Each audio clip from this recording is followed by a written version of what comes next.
Well, for more, we're joined now by our correspondent, Cyril Vanier, who's in Tbilisi. Cyril, a day of commemorations has begun.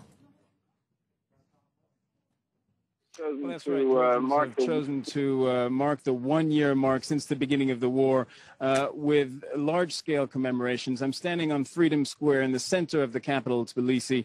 Normally, this place would be blocked by traffic, but cars have been asked to stay away, and people are coming to look at big-sized pictures of the war, of sadness, of destruction. And many people in this Orthodox country are making the cross sign as they look at these pictures. A day of commemorations, as you said, that will also be taking place in Gori, just 30 kilometers away from the border with South Ossetia. And it was the city most hit by Russian bombing last year. And a religious ceremony will be taking place starting early this afternoon, a commemoration for the families of the dead. And Georgian President Mikhail Saakashvili himself is expected to make a speech in Gori later on today. Mary? Now, Cyril, you're there in Tbilisi where you've been talking to Georgians. It seems like the conflict is still very much on their minds. Is there a fear that it could all kick off again?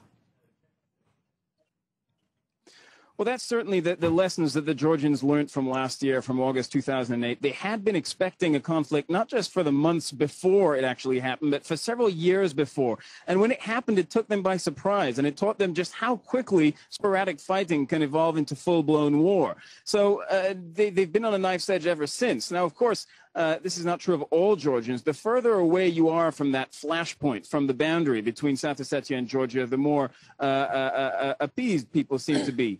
Here in Tbilisi, people didn't see the tanks roll in. But if you go to Gori, as I said, closer to the boundary, well, people have become more afraid. And the closer you get to that boundary, the more people feel the effects of the everyday tension. They hear shots being fired.